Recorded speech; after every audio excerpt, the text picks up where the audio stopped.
ఇస్తే ఆ రోజు ఊగిపోయిన మనుషులు ఇప్పుడు ఇన్ని చోరీలు జరుగుతుంటే ఎందుకు స్పందించట్లేదు? ఎందుకు ప్రక్షాళన దీక్షలు చేయట్లేదు పవన్ కళ్యాణ్ గారు? ఆయన కూడా పవన్ కళ్యాణ్ గారు మాట్లాడితే మరి ఇప్పుడు దీక్షలో ఉన్నారో దీక్షలో లేదో తెలియదు. దీక్షలో ఉంటే ఎవరు చెప్పులు వేసుకోరు, మరి ఈయన చెప్పులు వేసుకుంటున్నాడు. నిన్న మొన్న బొంబాయి హాస్పిటల్లో కూడా చక్కగా మంచం మీద పడుకున్నవి కూడా కనబడుతున్నాయి మనకి. మరి ఆయన దీక్షలో ఉన్నాడా లేదా డ్రెస్ వేసుకొని ఆయన డ్రామాలు చేస్తున్నారనే సంగతి గౌరవ పవన్ కళ్యాణ్ గారు చెప్పాలి. ఎందుకంటే వీళ్ళు హిందూ మతం అని చెప్పుకొని హిందూ దేవుళ్ళకి ఇంత అన్యాయం జరుగుతుంటే, ఇంత అక్రమాలు జరుగుతుంటే దేవాలయాల్లో ఎందుకు స్పందించట్లేదు? మీరు సనాతన ధర్మం అనేది కొంతమందికి కొన్ని చోట్ల పనిచేస్తుందా మీ దగ్గర? సనాతన ధర్మం అనేది పూర్తిగా కూడా సనాతన ధర్మం అంటే మనం చూడకూడదు, ఎక్కడైనా సరే స్పందించాల్సిన అవసరం ఉంటుంది. మరి ఎందుకు స్పందించట్లేదు? జరగని ఇది మామూలుగా పందుకోవు అని చెప్పని మాట్లాడిన పవన్ కళ్యాణ్ గారు ఇప్పుడు ఎందుకు మాట్లాడట్లేదు? వీటి గురించి ఎందుకు మాట్లాడట్లేదు? అప్పుడు దీక్ష అన్నారు, అమ్మవారి గుడి మెట్లు వెళ్ళి కడిగేశాడు. వెళ్ళి 2-3 మెట్లు షూటింగ్లు ఎలా తీస్తారు కదా, ఆ షూటింగ్ ప్రకారం 2-3 మెట్లు కడిగాడు. మళ్ళీ పక్కకి వెళ్ళిపోయాడు. తిరుపతిలో దీక్ష అన్నాడు, ఏదో మరి హిందూ డిక్లరేషన్ అన్నాడు. మరి ఏవైపోయినాయి డిక్లరేషన్స్ అన్నీ కూడా? మీ ప్రభుత్వమే కదా పవన్ కళ్యాణ్ గారు. అంటే దేవాదాయ శాఖ మీ దగ్గర లేదని చెప్పి తప్పించుకుంటున్నారా? ఇంతకుముందు చెప్పారు హోంశాఖ నేను ఉంటే కనుక వేరే విధంగా ఉండేది అనేది. ఇప్పుడు దేవాదాయ శాఖ నాది కాదని తప్పించుకుంటారా మీరు? తప్పించుకుంటూ కుదరదు. ఈ పాపంలో మీకు కూడా భాగస్వామ్యం ఉంది. అదేవిధంగా దేవాదాయ శాఖకు సంబంధించి అనేక భూములు పప్పు బెల్లాలాగా పంచిపెట్టేస్తున్నారు.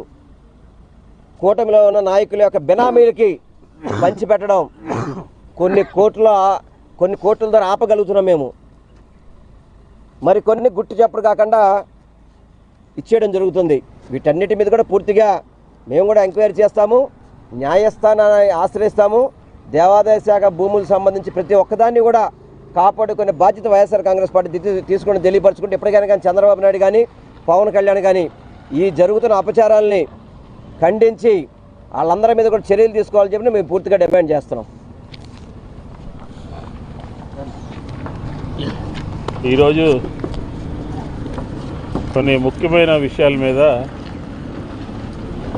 మాజీ దేవాదాయ శాఖ మంత్రి శ్రీనివాస్ గారు, అలాగే వైఎస్ఆర్ కాంగ్రెస్ పార్టీ నాయకులు మేమందరం కూడా కలిసి వెళ్ళి ఎండోమెంట్స్ కమిషనర్ గారిని కలిసి ఒక 2 వినతి పత్రాలు ఇవ్వడం జరిగింది. ఒకటేమో అమ్మవారి దేవస్థానంలో పురోహితుల పట్ల, వేద పండితుల పట్ల అక్కడ ఉన్నటువంటి అధికారులు, చంద్రశేఖర్ అండ్ కొంతమంది అధికారులు వ్యవహరించినటువంటి తీరు తప్పుపడుతూ, అంటే వాళ్ళు వ్యవహరించినటువంటి తీరుని సత్యనారాయణమూర్తి గారు ఇచ్చినటువంటి కంప్లైంట్ని ఎందుకు పరిగణలో తీసుకోలేదు, ఎందుకని అతని మీద చర్యలు తీసుకోలేదు, తక్షణమే చర్యలు తీసుకోవాలి అని చెప్పని వైఎస్ఆర్ కాంగ్రెస్ పార్టీ డిమాండ్ చేస్తూ కమిషనర్ గారిని కలిసాం. ఆర్డర్స్ చూడకుండా దేవస్థానంలో పనిచేస్తున్నటువంటి అర్చక స్వాముల పట్ల, దేవస్థానంలో పనిచేస్తున్నటువంటి వేద పండితుల పట్ల, అభిషేకాల సందర్భంలో జరిగినటువంటి అంశాలని సీరియస్గా తీసుకుని గతంలో కొన్ని రోజుల క్రితం వాళ్ళకి నోటీసులు ఇవ్వడం జరిగింది. మళ్ళీ ఆ సంఘటన మరొక ముందే దేవస్థానానికి సంబంధించినటువంటి వేణు అని చెప్పిన ఒక ఎంప్లాయీ దేవస్థానం చైర్మన్ కొడుకు కొట్టడం జరిగింది. దాంతోపాటు నిన్న అమ్మవారి దేవస్థానంలో సత్యనారాయణమూర్తి గారిని, వేద పండితుడిని, వేద పురుషుడిని అక్కడ ఉన్నటువంటి అధికారులు దుర్భాషలాడటం, మాట్లాడలేని విధంగా అగౌరవపరచడం, దీన్ని వైఎస్ఆర్ కాంగ్రెస్ పార్టీ ఖండిస్తూ ఉంది. ఏ ముఖం పెట్టుకుని మీరు ఈ పూజ్యుల్ని, పెద్దల్ని, పండితుల్ని గౌరవించకుండా వ్యవహరిస్తారు?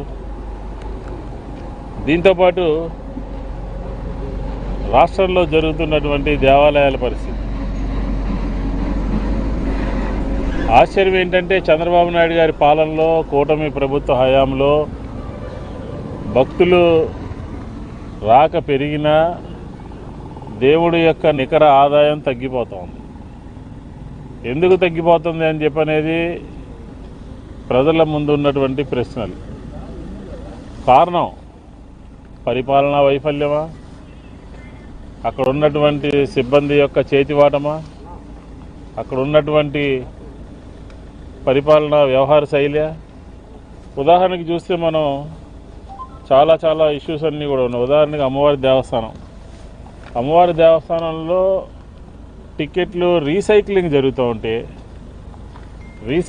జరుగుతూ ఉంటే ఎందుకని గత వారం రోజుల క్రితం పేపర్లో వస్తే ఎందుకని చర్యలు చేపట్టట్లేదు, తూతు మంత్రం చర్యలు చేపడతా ఉన్నారు. అలాగే ప్రధాన దేవాలయాల్లో అధికారుల యొక్క పనితీరు అనేది ప్రశ్నార్థకంగా మారిపోయింది. ఉదాహరణకి భారతదేశంలోనే అత్యంత ప్రాముఖ్యత కలిగినటువంటి శ్రీకాళహస్తిలో వెండి 500 రూపాయల టికెట్ కొంటే వెండి నాగులు ఇస్తారు. దాన్ని వెండి ఖరీదు పెరిగింది కాబట్టి బహిరంగ మార్కెట్లో వెండి ఎక్కువ రేటు పలుకుతుంది కాబట్టి కూటమి నేతలందరూ కూడా ఆ వెండి తీసుకుని కరిగించి ఎక్కువ రేటుకి అమ్ముతున్నారు. ఇంతకన్నా దౌర్భాగ్యము, ఇంతకన్నా పరిపాలనా వైఫల్యము, ఇంతకన్నా హిందూ ధర్మానికి ద్రోహము ఎప్పుడైనా ఏనాడైనా జరిగిందా అని చెప్పని అడుగుతా ఉన్నాం. దీనికి సమాధానం చెప్పాలి.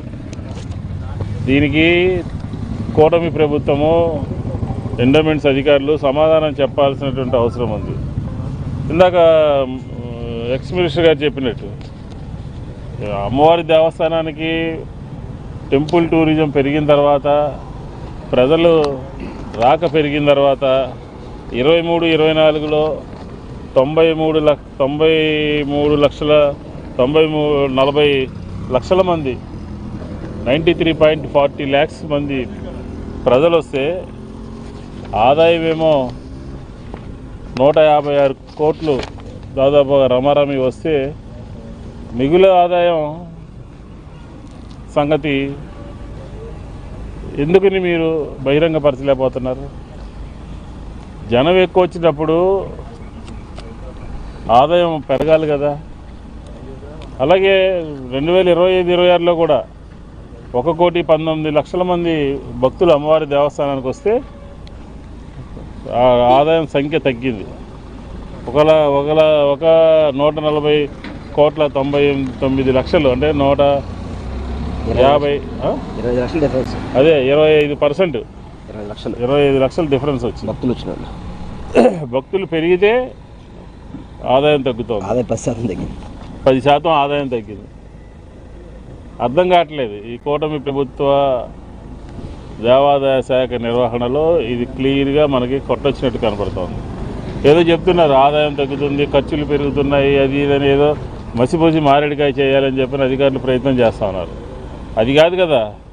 ఒక దేవాలయం కాదు, అన్నవరంలో కూడా అలాగే జరిగింది. అన్నవరంలో కూడా 23-24లో 45,50,000 మంది భక్తులు వస్తే 84,82,00,000 డబ్బులు వస్తే 25-26లో 57,87,000 మంది భక్తులు వస్తే 82,80,00,000 లక్షల ఆదాయం వచ్చింది. అంటే ఏంటి? భక్తులు పెరిగితే ఆదాయం తగ్గింది. క్లియర్గా హుండీల వ్యవహారంలో గోల్మాల్ జరుగుతూ ఉంది. ఏంటి ఆ గోల్మాల్ ఏంటి చెప్పాలి కదా. మేము ఆధారాలతో సహా ఈరోజు కొన్ని పత్రికల్లో వచ్చినాయి. దానికి ఇమ్మీడియట్గా దేవాదాయ శాఖ మంత్రి కానీ అధికారులు కానీ స్పందించాల్సినటువంటి అవసరం ఉన్నట్టుగా కనపడుతుంది. కానీ ఎక్కడా వాళ్ళు దాని గురించి మాట్లాడట్లేదు. ఈరోజు పెనుగంచి ప్రోలు కానీ, పెదకాకాని కానీ, ఇలాగా అరసవెల్లి కానీ ఇలాంటి ప్రధానమైనటువంటి దేవాలయాల్లో ఇలాంటి పరిస్థితులే కనబడతా ఉన్నాయి. ఆదాయం తగ్గుతూ ఉంది. ఇది ముఖ్యంగా దేవాదాయ శాఖ ఈ మధ్య గొప్పలు చెప్పుకుంటూ ఉంది. వాట్సాప్ సేవల్ని పెంపొందిస్తున్నాం, వాట్సాప్ల ద్వారా మీరు మాకు సమాచారం ఇచ్చి టికెట్లు బుక్ చేసుకుని రూములు బుక్ చేసుకోవచ్చండి. దీని ద్వారా సామాన్య భక్తులు లేకపోతే ప్రజలు అనేక ఇబ్బందులు పడుతున్నారు. ఉదాహరణకి అన్నవరంలో వాట్సాప్ సేవలు పూర్తిగా అమలు జరుగుతున్నాయని చెప్పని కౌంటర్లన్నీ క్లోజ్ చేశారు. కౌంటర్లన్నీ క్లోజ్ చేస్తే టికెట్లు కొనుక్కోవాలంటే సామాన్యుడికి లేదు, ప్రసాదాలు తీసుకోవాలంటే లేదు, అన్ని లైన్లో నుంచి ఇబ్బందులు పడుతున్నటువంటి పరిస్థితి మనకి స్పష్టంగా కనబడతా ఉంది. ఇలాంటి పరిస్థితుల్లో ఈ 2 సంవత్సరాల్లో అనేక రకాలైనటువంటి షాకింగ్ న్యూస్ అన్నమాట. 2 ఏళ్లలో అమ్మవారి దేవస్థానంలో అయితే భక్తులు సమర్పించినటువంటి బంగారం అక్కడ పనిచేసేటటువంటి వాళ్ళు దాన్ని సైడ్ చేశారు, బై మిస్టేక్ దొరికారు. ఫర్దర్గా జరగకుండా చూడాలి కదా, దానికి చర్యలు చేపట్టాలి కదా. దానికి ఏ రకమైనటువంటి చర్యలు, ఏ రకమైనటువంటి పారామీటర్స్, ఏ రకమైనటువంటి ప్రొసీజర్స్ మీరు అడాప్ట్ చేస్తున్నారు? అలాంటిది ఏమీ లేదు కదా, అలాంటిది ఏమీ కనపట్లేదు కదా. ఇదేంటంటే ఒక భద్రత అనేది హుండీల్లో ఎవరైనా సరే దొంగిలించవచ్చు అని చెప్పని కూటమి ప్రభుత్వంలో తేటతెల్లం అయిపోతుంది, మనకి క్లియర్గా కనపడుతుంది. ఎందుకు కనపడుతుందంటే చూడండి, ఇక్కడ అనేక విషయాలు ఉన్నాయి. తిరుమల తిరుపతి దేవస్థానంలో పరకామణి చోరీ జరిగితే ఎంత రాద్ధాంతం చేశారండి, ఊరు వాడ ఏకం చేశారు. వైఎస్ఆర్ కాంగ్రెస్ పార్టీ దాని వెనకాల ఉన్నట్టుగా క్రియేట్ చేయడానికి చంద్రబాబు నాయుడు గారు, పవన్ కళ్యాణ్ గారు తెగ తాపత్రయపడ్డారు. ఏమైంది?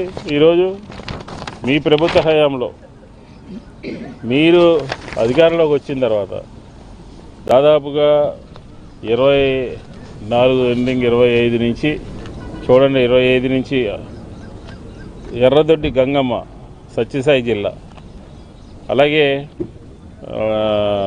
అహోబిలం, కర్నూలు అహోబిలం సంబంధించినటువంటి దేవస్థానంలో, అలాగే ఎర్రదొడ్డి గంగమ్మ టెంపుల్లో అయితే ఈవో మురళీకృష్ణ బంగారం వెండి అంతా కూడా ఆటోలో పట్టుకెళ్తుంటే అందరూ కూడా భక్తులందరూ కూడా ఆపి దాన్ని అక్కడ నిలదీసినటువంటి పరిస్థితి కనపడుతూ ఉంది. అలాగే యలమల కుదురులో అయితే ఈవోను అక్కడ ఉన్నటువంటి సిబ్బంది కలిసి మొత్తం హుండీలన్నీ దోచేసి నామరూపాలు లేకుండా చేసేసి ఏదో ఎక్కడో బయటపడితే ఎండోమెంట్స్ అధికారుల యొక్క నిర్వాహకం మూలంగా బయటపడలా, దొంగలించినటువంటి వాళ్ళు ఎక్కడో లీక్ అయ్యి అక్కడ దాని మూలంగా బయటకు వచ్చింది. ఇదేనా మీ పరిపాలన? చంద్రబాబు నాయుడు గారు సమాధానం చెప్పండి. అనంతపురం జిల్లాలో పెన్నోహోబిలము, విశాఖపట్నంలో సింహాచల దేవస్థానము, అలాగే శ్రీకాళేశ్వర ఆలయము, కాశీబొగ్గ వెంకటేశ్వర స్వామి ఆలయంలో తొక్కిసలాట జరిగి చనిపోయిన కొద్ది రోజులకి పోలీస్ స్టేషన్ కోతవేటు దూరంలో ఉంటుంది. ఆ కోతవేటు దూరంలో ఉంటే పోలీసులు బాధ్యత తీసుకోకుండా మళ్ళీ అక్కడ దాదాపుగా 15 తులాల బంగారం, 80 లక్షల ఖరీదైనటువంటి బంగారం అపహరించబడింది అంటే దేవుడు సొమ్ముకి ఆంధ్రప్రదేశ్లో రక్షణ ఏది? ప్రజల భక్తుల యొక్క కానుకలకి ఆంధ్రప్రదేశ్లో హుండీల్లో రక్షణ ఏది అని చెప్పని వైఎస్ఆర్ కాంగ్రెస్ పార్టీ అడుగుతోంది. ఇలాంటివి పరిస్థితులు మీకు సంబంధించినటువంటి ఇలాంటి పరిస్థితులన్నీ ఉన్నాయి. ఈ దేవాదాయ శాఖకు సంబంధించినటువంటి అర్చక స్వాములకి, వేద పండితులకి పూర్తిగా గౌరవం లేకుండా పోయింది. భక్తులు వేసినటువంటి హుండీల్లో రక్షణ లేకుండా పోయింది. ఇప్పుడు చూడండి, ఇప్పుడు కొత్త విషయం ఏంటంటే అమరావతిలో దేవుడికే సడకోపం పెట్టారు తెలుగుదేశం నాయకులు. చూడండి, శ్రీ మల్లేశ్వర స్వామి ఆలయం భూమి, వేణుగోపాల స్వామి ఆలయం సర్వే నెంబర్ 271 ఏలో 10 ఎకరాల 6 సెంట్ల భూమిని, దేవాదాయ భూమిని అక్కడ ఉన్నటువంటి తెలుగుదేశం నాయకులు సిఆర్డీఏకి ఇచ్చి చంద్రబాబు నాయుడు గారి నివాసానికి 10,600 గజాల విస్తీర్ణంలో 6 నివాస ప్లాట్లు తీసుకున్నారు. ఇది సమంజసమా? దేవుడి భూమిని అమరావతిలో కొట్టేసి ఇచ్చేసి కమర్షియల్ భూములు చంద్రబాబు నాయుడు గారి ఇంటి దగ్గరలో తెలుగుదేశం వాళ్ళు తీసుకున్నారంటే తెలుగుదేశం చంద్రబాబు నాయుడు గారి ఇంటి దగ్గరలో ఉండొచ్చు మనం అని చెప్పని చేశారు ఇలాంటిది. అలాగే మల్లేశ్వర స్వామి దేవస్థానానికి సంబంధించినటువంటిది కూడా అలాగే చేశారు. ఇంత దారుణంగా భూములు సంబంధించినటువంటి ఆలయ భూముల్ని కొట్టేస్తూ ఉంటే కళ్ళప్పగిచ్చుకుని ప్రభుత్వం చూస్తూ ఉంటే ఏం చెయ్యాలి అని చెప్పని అడుగుతా ఉన్నాం. అదిలో అమరావతిలోనే గొళ్ళకు సంబంధించినటువంటి భూములకి రక్షణ లేదు. 22A కొన్ని అవసరమైతే 22A పెట్టేస్తున్నారు, వాళ్ళకి కావాలంటే డిలీట్ చేసేస్తున్నారు. నూజివీడు రఘునాథ స్వామి దేవస్థానానికి సంబంధించినటువంటి భూముల్ని అవసరం కోర్టు ఇచ్చినటువంటి తీర్పు ఒకటైతే వందల ఎకరాల్ని 22Aలోంచి తీసేసేటటువంటి ప్రయత్నం చేశారు. ఆ రోజు వైఎస్ఆర్ కాంగ్రెస్ పార్టీ గట్టిగా అడగబట్టి, గట్టిగా నిలదీయబట్టి, గట్టిగా ప్రశ్నించబట్టి దాన్ని మళ్ళీ ఏదో సరి చేసుకున్నారు. ఈ ప్రభుత్వంలోని పెద్దలు దేవస్థానానికి సంబంధించినటువంటి భూముల్ని కొట్టేసేటటువంటి ప్రయత్నం చేస్తున్నారు. దానికి ఉదాహరణే అమరావతిలో వేణుగోపాల స్వామి దేవస్థానం. దానికి ఉదాహరణే హుండీల లెక్కింపులో, హుండీలకు సంబంధించినటువంటి భక్తులు వేసిన కానుకలు లెక్కింపులో రావులపాలెం దగ్గర ఉన్నటువంటి దేవస్థానం వాడపల్లిలో కార్మిక శాఖ మంత్రి రికమెండేషన్ మీద వచ్చినటువంటి వ్యక్తి అక్కడ వాడపల్లిలో లెక్కింపులో దొరికి ఎఫ్ఐఆర్ కూడా నమోదైంది. దీనికి ఏం సమాధానం చెప్తుంది మంత్రులు కానీ, ఎమ్మెల్యేలు కానీ, ప్రభుత్వం కానీ, పవన్ కళ్యాణ్ గారు కానీ, లేదంటే చంద్రబాబు నాయుడు గారు కానీ? మొన్న ఎక్కడో చూశాను, నేను ఎక్కడో విన్నా, జగన్మోహన్ రెడ్డి గారు పులివెందులలో అక్కడ ఒక దేవస్థానానికి వెళ్ళి భక్తి శ్రద్ధలతో పూజ చేస్తూ ఉంటే దాన్ని కూడా చంద్రబాబు నాయుడు గారు విమర్శిస్తూ ఉన్నారు. వంగి వంగి దండాలు పెడుతున్నాడు అని చెప్పని మాట్లాడుతున్నాడు. ఏ రోజైనా మీరు భక్తి శ్రద్ధలతో దేవుడికి దండం పెట్టారా చంద్రబాబు నాయుడు గారు, పవన్ కళ్యాణ్ గారు అని చెప్పని అడుగుతా ఉన్నాం. ఇదే మీ నైజం అని చెప్పని అడుగుతా ఉన్నాం. రాజకీయ లబ్ధి కోసం లడ్డూ విషయం రాజకీయం చేయాలని చెప్పని ప్రయత్నం చేసి సుప్రీంకోర్టు చివాట్లు పెడితే మాట్లాడటం మానేశారు, బంద్ చేసుకున్నారు. మళ్ళీ అప్పుడప్పుడు మాట్లాడేటటువంటి ప్రయత్నం చేస్తూ ఉన్నారు. ఇది ఈ దేవుడికి హుండీల విషయంలో కానీ, భూముల విషయంలో కానీ, పురోహితుల అర్చక స్వాముల విషయంలో కానీ ఎక్కడ ఏం జరిగినా కూడా ఖచ్చితంగా వైఎస్ఆర్ కాంగ్రెస్ పార్టీ హిందూ ధర్మ పరిరక్షణ కోసం ఈ రకంగా అధికారుల దృష్టికి తీసుకెళ్తాం. అక్కడ దేవస్థానంలో ఏఈఓ మీద చర్యలు తీసుకోకపోతే ఖచ్చితంగా మళ్ళీ ఒకసారి వచ్చి ఎండోమెంట్స్ కమిషనర్ దగ్గర నిలదీసేటటువంటి కార్యక్రమాన్ని చేస్తాం. దీంతోపాటు తిరుమల తిరుపతి దేవస్థానంలో మా ప్రభుత్వంలో దాదాపుగా 700 పోస్టులు వేద పారాయణ పోస్టులు పిలిస్తే దాని మీద 2 సంవత్సరాలుగా నానుస్తా వాళ్ళకి ఆర్డర్స్ ఇవ్వలేనటువంటి దుస్థితి నెలకొంది. ఇమీడియట్గా వాటి మీద కూడా ప్రభుత్వం యాక్షన్ తీసుకోవాలి అని చెప్పని కోరుతా ఉన్నాం. అది మీరు చేసింది కాదు, మా ప్రభుత్వంలోనే రెజల్యూషన్ పాస్ చేసి దానికి సంబంధించినటువంటి కార్యక్రమాలు తీసుకున్నాం. ఫైనల్గా బ్రాహ్మణ కార్పొరేషను ఎండోమెంట్స్లో కలపాలని తెలుగుదేశం నాయకులందరూ భుజాలు తడుముకున్నారు. అదేదో బీసీల్లో కలిపేశారు, దాంట్లో కలిపేశారు అని చెప్పని రకరకాలుగా వ్యాఖ్యానాలు చేశారు. ఈరోజు ఒకటే అడుగుతా ఉన్నాం, మా ప్రభుత్వ హయాంలో బ్రాహ్మణ కార్పొరేషన్కి మేము ఎంత ఖర్చు చేశామో, ఎంతమంది నిధులు ఇచ్చామో అంతా మా దగ్గర సిద్ధంగా ఉంది. సరైన సమయంలో బయట పెడతాము. ఒకే ఒక విషయాన్ని తెలుగుదేశం నాయకులు సూటిగా అడుగుతా ఉన్నాం. మా ప్రభుత్వంలో గరుడా స్కీము అంటే ఎవరైనా సరే పేద బ్రాహ్మణులు చనిపోతే గరుడా స్కీమ్లో వాళ్ళకి 10,000 రూపాయలు వాళ్ళ అకౌంట్లో డబ్బులు జమ చేయడం జరుగుతుంది. 2 సంవత్సరాలు అయింది. అసలు దానికి సంబంధించినటువంటి సైటే ఇప్పటి వరకు ఓపెన్ చేయకుండా, అప్లికేషన్ తీసుకోకుండా ఇప్పటి వరకు నిర్లక్ష్యం వహిస్తుంది.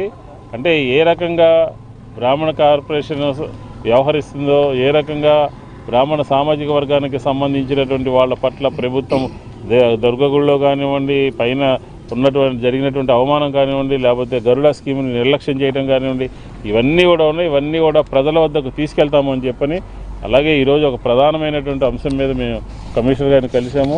హుండీల విషయంలో రాష్ట్రంలో ఉన్నటువంటి ప్రధాన దేవాలయాలకి తగ్గుతున్నటువంటి ఆదాయం విషయంలో సరైనటువంటి చర్యలు కనుక తీసుకోకపోతే, సరైనటువంటి చర్యలు కనుక చేపట్టకపోతే ఖచ్చితంగా వైఎస్ఆర్ కాంగ్రెస్ పార్టీ హిందూ ధర్మ పరిరక్షణ కోసం ఒక కార్యాచరణ ప్రణాళికని రూపొందించుకుంటాము అని చెప్పని కూడా ఈ సందర్భంగా తెలియజేస్తాం.